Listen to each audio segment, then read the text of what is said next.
6 जनवरी 2021 है। तो आज जो है शेड्यूल के हिसाब से जो है फाइनल मेरिट लिस्ट और सीट मैट्रिक्स जो है डिस्प्ले होने वाला है। तो जस्ट लाइक मैंने आपको प्रीवियस वीडियो में बता दिया था कि भाई फाइनल मेरिट लिस्ट क्या होती है और उसमें आपको क्या चेक करना होता है। तो अगर आपने वीडियो नहीं देखी तो आपको उसकी लिंक जो है आई बटन में मिल जाएगी। तो गाइस इस वीडियो में हम जानेंगे कि भाई सीट मैट्रिक्स क्या होता है। तो भाई सीट मैट्रिक्स जो है एक लिस्ट होती है जहाँ पे जो है लिस्ट ऑफ कॉलेजेस होते हैं और वहाँ पर ये बताया जाता है कि भाई पर्टिकुलर कॉलेज के अंदर पर्टिकुलर ब्रांच के लिए टोटल कितने सीट्स अवेलेबल हैं और वो जो सीट्स हैं वो कैसे अलग अलग कास्ट कैटेगरीज के अंदर डिवाइडेड है। सो इस अभी तक जो है सीट मैट्रिक्स डिस्प्ले नहीं हुआ है। तो जो मैं आपको सीट मैट्रिक्स जिसका आपको मैं जो है लाइव एक्सप्लेन करूंगा, क्योंकि इस बार भी वैसे ही सीट मैट्रिक्स डिस्प्ले होगा, कुछ नया नहीं होगा उसमें, बस डेटा थोड़ा बहुत चेंज हो जाएगा, लेकिन जो मीनिंग है वो आपको जो है इस वीडियो में सही से समझ में आ जाएगी।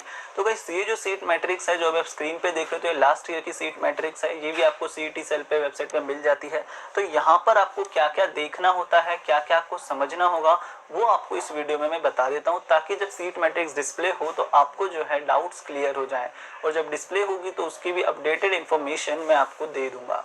तो गाइस यहाँ पे ये क्लियरली मेंशन करते हैं कि भाई जो लेटरल एंट्री सीट्स होती है तो वो 10% of session intake for engineering technology and pharmacy, यानी कि डायरेक्ट सेकेंड ईयर के लिए जो है 10% सीट जो है रिजर्व होती है।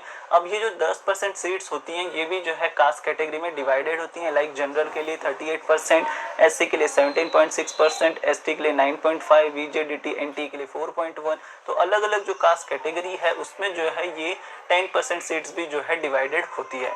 फिर नीचे आते हैं, ये है वैकेंट सीट। तो भाई वैकेंट सीट का मतलब क्या होता है? तो इस वैकेंट सीट यानी कि वो सीटें होती हैं जो पिछले साल जो है फिल नहीं किए गए थे, पिछले साल के एडमिशन में वो सीट्स फिल नहीं हुई थी, तो उन्हें वैकेंट सीट कहते हैं। तो नीचे इन्होंने ये भी बताया है कि भाई वैकेंट सीट के लिए जो है जनरल को 38% मिलता है, एससी को 13%, एसटी को 7%, इस तरीके से। अब यहाँ पे जो है हम लीजेंड्स को एक बार देख लेते हैं। तो यहाँ पे ये बताता है ईडब्ल्यूएस का फुल फॉर्म होता है इकोनॉमिकली वीकर सेक्शन, पीडब्ल्यूडी का फुल फॉर्म होता है पर्सन विद डिसेबिलिटी और डीएफ का फुल फॉर्म होता है डिफेंस। तो ये थिंग क्लियर हो गई आप सबको। अब हम जो इम्पोर्टेंट थिंग आप सबको जाननी है और समझनी है वो ये है कि भैया ये जो लिस्ट है यहाँ पे मेन ग्रुप क्या होता है, सब ग्रुप क्या होता है और ये जो एक टेबल बनाया हुआ है इस टेबल का मतलब क्या है। तो guys main group 01 chemical engineering group, इसका मीनिंग ये है कि भाई ये केमिकल इंजीनियरिंग ग्रुप है। अब उसके अंदर जो है इस केमिकल इंजीनियरिंग ग्रुप के अंदर जो है सब ग्रुप्स आएंगे। तो इस ग्रुप का नंबर इन्होंने बता रखा है 01 और सब ग्रुप का नंबर है 0101 केमिकल इंजीनियरिंग।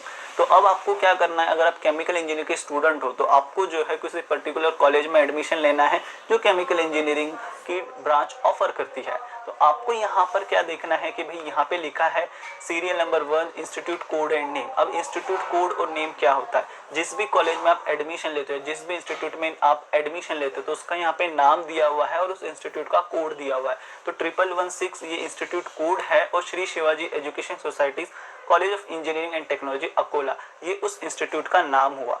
अब जब आप ऑप्शन फॉर्म फिल करते हो तो आप वहाँ पे क्या डालते हो? तो आप वहाँ पे चॉइस कोड डालते हो। तो यहाँ पे क्या है चॉइस कोड? कोड है 1116507110। तो ये इसका मतलब क्या है कि भाई ये पर्टिकुलर कॉलेज है जिसका कोड है 1116 और इस पर्टिकुलर कॉलेज का नाम है Shri Shivaji education society college of engineering technology Akola और उसके अंदर एक ब्रांच है केमिकल इंजीनियरिंग और उसका जो चॉइस कोड है वो है 1116507110। तो ऑप्शन फॉर्म में आप डालोगे 1116507110।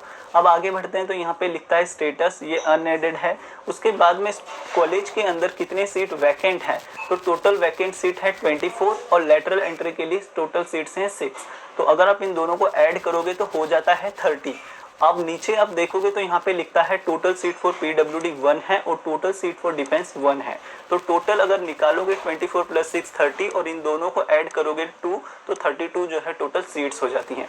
तो अब ये जो टोटल 32 सीट्स हैं ये डिवाइडेड होती हैं अलग अलग कास्ट कैटेगरीज में। तो यहाँ पे लिखा है नॉन माइनॉरिटी सीट्स टोटल है 32, माइनॉरिटी सीट एक भी नहीं है 0, ईडब्ल्यूएस के लिए भी एक भी सीट नहीं है 0। फिर यहाँ पे ओपन के लिए जो है 2 थिंग्स आती है, एक होता है जी यानी जनरल, एल यानी लेडीज। तो ओपन जनरल के लिए जो है टोटल 7 सीट्स हैं और ओपन लेडीज के लिए जो है टोटल 4 सीट है। एससी जनरल के लिए टोटल 3 सीट है, एससी लेडीज के लिए जो है 1 सीट है, एसटी जनरल के लिए 2 सीट है, एसटी लेडीज के लिए 0 सीट्स है।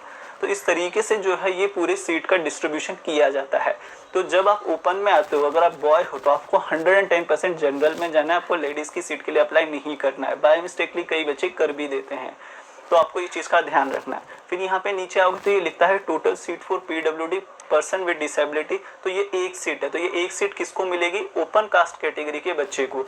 अगर आप पर्सन विद डिसेबिलिटी का कैटेगरी से आते हो और आपकी कैटेगरी जो है कास्ट वो ओपन है, तो आपको ये सीट मिल जाएगी। और अगर आप डिफेंस से कैटेगरी से बिलोंग करते हो, तो अगर आप एंटीडी कास्ट कैटेगरी से आते हो तो आपको ये सीट मिल जाएगी। तो इस तरीके से ये पूरा टेबल का जो है मीनिंग बनता है। तो जब आप जिस भी पर्टिकुलर ब्रांच से आप बिलोंग करते हो, तो आपको वहाँ पे ये सब चीज़ें देखनी है कि भाई उस पर्टिकुलर कॉलेज में पर्टिकुलर ब्रांच के लिए टोटल कितने सीट हैं, आपकी कास्ट कैटेगरी के हिसाब से आपको कितने वहाँ पर जो है इनटेक मिलेगा। तो ये जो सारा एनालिसिस करने के बाद आपको जो है आपकी कॉलेज लिस्ट बनानी है, ताकि आपको बेस्ट कॉलेज मिल सके। सो गाइस, इसी के लिए जो है हम आप स्टूडेंट्स की जो है हेल्प करते हैं, क्योंकि हम जो आपको कॉलेज लिस्ट प्रोवाइड करते हैं वो होती है ऑन द बेसिस ऑफ आपके एग्रीगेट परसेंटेज, आपकी कास्ट कैटेगरी, आपकी ब्रांच और आप एडमिशन कहाँ लेते हो। क्योंकि जो इस बार इनटेक होगा वो थोड़ा कम होगा और जो परसेंटेज होंगे उनके भी बहुत हाई होंगे, तो आपको जो है एडमिशन मिलना बहुत